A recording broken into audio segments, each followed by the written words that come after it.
Subscribe now and press the bell icon.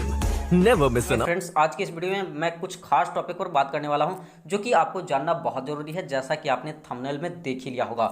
अब यहां पर देखिए फ्रेंड्स, बहुत सारे बच्चों के मन में इस चीज़ को लेकर के डाउट है, तो उस डाउट को मैं यहां पर दूर करूंगा और अच्छे से यहां पर सारी चीज़ें क्लियर करूंगा। सबसे पहले बात करते हैं, जो बच्चे यहाँ पर मुझसे इंटरेक्ट होकर के पूछ रहे थे कि सर आप इतने दिनों से कहाँ गए थे, तो मैंने आपको कम्युनिटी पर पोस्ट कर ही दिया था कि मेरी तबीयत ठीक नहीं थी और मैंने कोरोना का टेस्ट कराया जो आपकी दुआ से निगेटिव आई है फ्रेंड्स। और चलिए आप ज़्यादा समय नहीं गंवाते हुए बात करते हैं इस टॉपिक पर। देखिए फ्रेंड्स, अब दिक्कत इस बात का हुआ है कि यहाँ पर 5 बच्चों की जो टीम है ऋषि मल्होत्रा के द्वारा यहाँ पर PLEA दोबारा से दायर किया गया है उन बच्चों के लिए जो जिन बच्चों का यहाँ पर बहुत सारी चीज़ों में दिक्कत और परेशानी हो रही थी। यहाँ पर बहुत सारे चीज़ें हुई थी कि जैसे ANC लगे थे बहुत सारे बच्चों के, एक जैसे चीज़ें दिख रही थी उनके रिजल्ट में, SYC दिख रही थी, SYCT दिख रही थी। ये सब सारी चीज़ जो दिख रही थी जो कि दिखना नहीं चाहिए था, और यहाँ पर बच्चों को प्रमोट कर किया गया है, तो यहाँ पर इन सब सारी चीज़ों का कोई काम यहाँ पर था ही नहीं।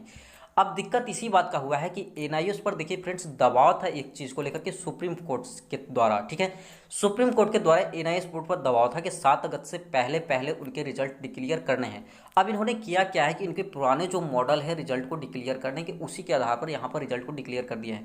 जबकि यहाँ पर कंडीशन ये बनती है कि जब बच्चों को प्रमोट किया गया है तो यहाँ पर अच्छे कंडीशन से यहाँ पर प्रमोट किया जाए।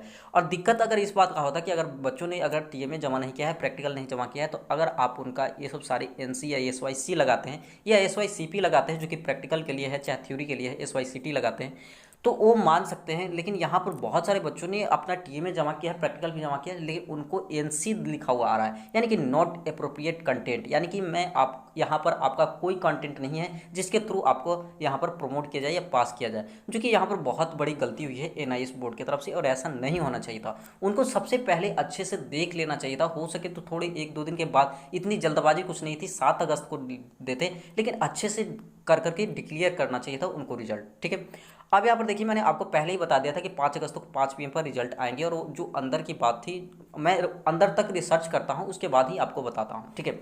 अब यहाँ पर बहुत सारे बच्चों ने यहाँ पर लिखा है कि सर क्या ऐसा कंडीशन होगा कि फिर से रिजल्ट दोबारा से घोषित होंगे। तो देखिए, अब तक ऐसे बहुत सारे कंडीशन दिखे गए हैं बहुत सारे बोर्ड में कि दोबारा से रिजल्ट घोषित किए गए हैं, लेकिन यहाँ पर NIOS बोर्ड ऐसी गलती करना नहीं चाहेगा, क्योंकि जब ऐसी गलती करेगा तो यहाँ पर 2-3 लाख बच्चों की जो यहाँ पर दिक्कत हुई है कि SYC या NC लगे हैं, तो यहाँ पर जो एग्ज़ाम देने वाले हैं वो कम से कम 4 से 5 लाख बच्चे हैं, और उनको फिर से रिजल्ट डिक्लेयर करना ये मामूली बात नहीं होती फ्रेंड्स, ठीक है। तो यहाँ पर ऐसे कंडीशन तो नहीं बनने चाहिए, लेकिन ऐसे कंडीशन बन चुके हैं, तो हो भी सकता है ना भी हो सकता है, ऐसे कंडीशन आएंगे।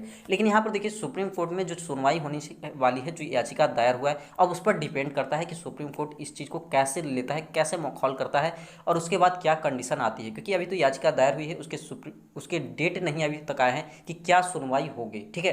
तो यहाँ पर जो बच्चे परेशान हो रहे हैं इस बात को लेकर के क्या दोबारा से रिजल्ट घोषित होंगे, तो अभी इसके बारे में कुछ भी कहा नहीं जा सकता है। लेकिन मैं यहाँ पर देखिए 90% चांसेस है कि आपको दोबारा से घोषित नहीं होंगे, ठीक है, 90% चांसेस है कि आपको दोबारा से यहाँ पर घोषित नहीं होंगे। इस चीज़ को आप मान के चलिए।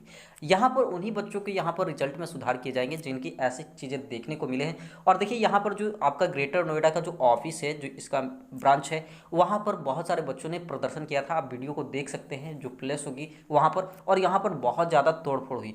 अब वहाँ पर फिर से जो वहाँ के सुपरिटेंडेंट हैं उन्होंने क्या किया कि उन्होंने कहा बच्चों से कि अपना एक एप्लीकेशन फॉर्म दे दीजिए कि आपको कहाँ पर गलती हुई है, आपको क्या परेशानी है, ठीक है।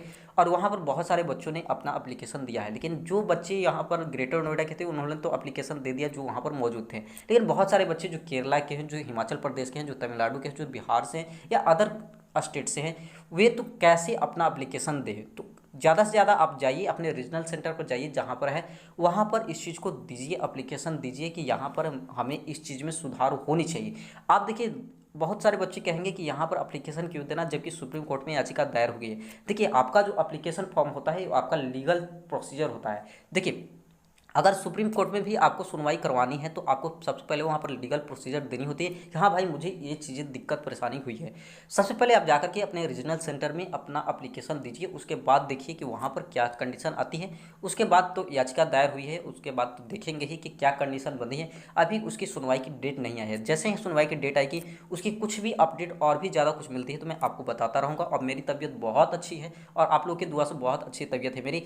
अब मैं रिसर्च बेस्ड आपको एनालिसिस हमेशा देते रहूँगा। तो यहाँ पर बहुत सारे जो बच्चे परेशान थे वह परेशान ना हो, उनके रिजल्ट दोबारा से घोषित ना होंगे। जो बच्चे यहाँ पर अच्छे से जिनके मार्क्स नहीं मिले हैं, जिनको बहुत सारी चीज़ें जो बहुत कम मार्क्स मिले हैं, उनको ही सिर्फ यहाँ पर एप्लीकेशन दीजिए, उनको सुधार किए जाएंगे। और इसके लिए बहुत जल्द एनआईओएस की वेबसाइट पर कुछ ना कुछ गाइडलाइंस आएगी फ्रेंड्स, ठीक है।